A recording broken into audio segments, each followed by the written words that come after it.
Heiter weiter geht es jetzt hier auf der Aero und wir sind bei einem nächsten, ich sag mal, Nicht-Aussteller da, aber ein vielleicht wichtiger Faktor für die Flugsimulationsszene, denn er hat die Flugsimulation ja von einer nicht allzu langen Zeit, quasi zum Beben gebracht, sage ich mal, ja, mit einer Idee, die so noch keiner davor hatte. Das Produkt, Octavi, wenn ich schon mal sagen darf, ja, kennen vielleicht die meisten und das ist Felix, der Mann hinter Octavi. Nimm uns doch mal mit, was ist Octavi und wie war die Reise bisher?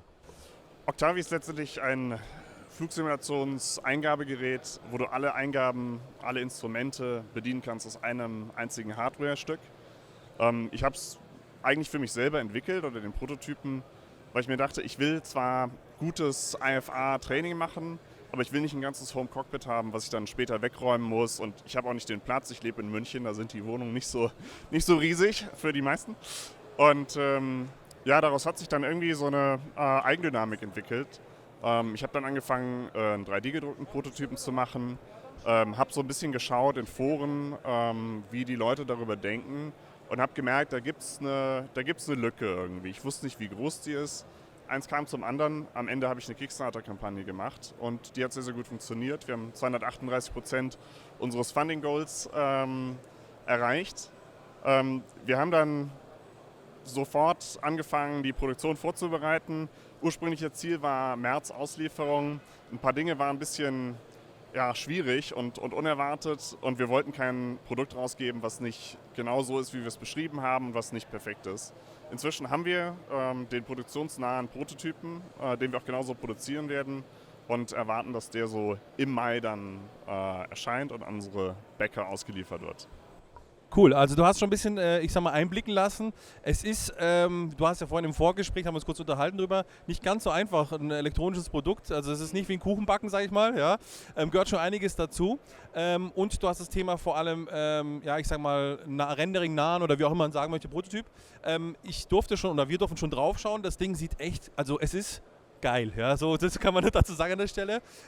Aber nichtsdestotrotz war vom Prototypen der erste quasi, den haben wir auch schon mal gesehen, von nicht allzu langer Zeit.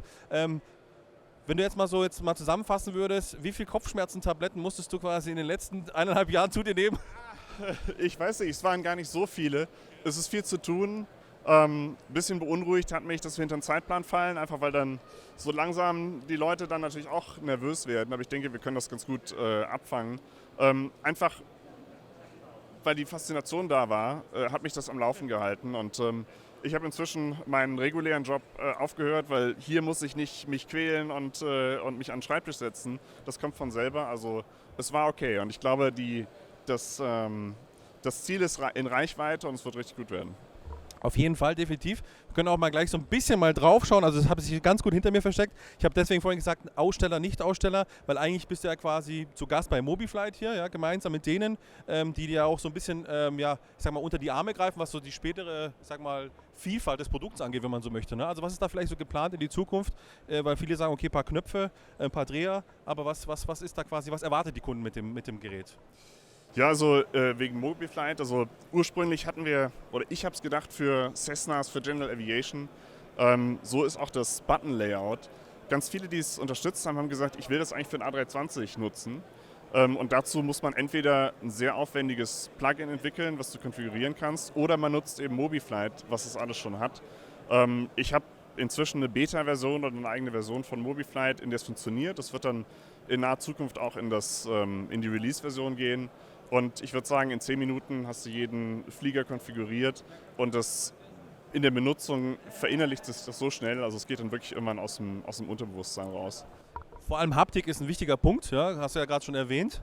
Ich bin ein sehr haptischer Typ, also wenn ich mal irgendwelche Art von Hardware, egal ob jetzt das Flugsimulations-Hardware ist oder sonst immer, ich finde, es muss sich ein Produkt gut anfühlen. Ja. Und also es ist faszinierend, wie das Produkt, also man muss es gesehen haben, damit man einmal fühlen kann, man kann es auch nicht beschreiben, es fühlt sich auf jeden Fall geil an, so kann ich das als Haptik-Lieber sagen, das kann ich schon mal als Kompliment mitgeben.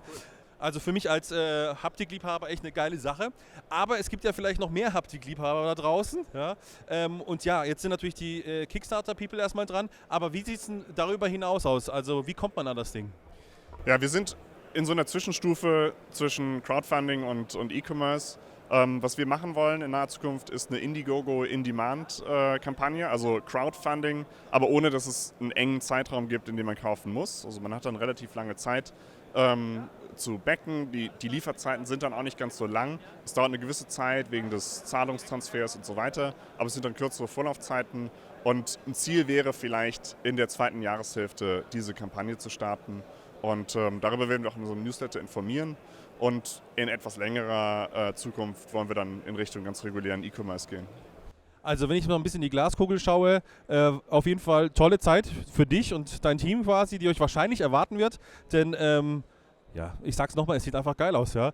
Felix, möchtest du noch irgendwas als Abschließendes nochmal sagen an unsere Zuschauer, Zuhörer? Ja, sehr gerne. Also vielen Dank an alle Unterstützer während der Kickstarter-Kampagne und auch die vielleicht nicht unterstützt haben, aber uns zugeschrieben haben. Es kam so viel Ermutigung. Ich glaube, sonst hätten wir es nicht durchgezogen. Vielen, vielen Dank dafür und vielen Dank euch, dass ihr mich interviewt habt.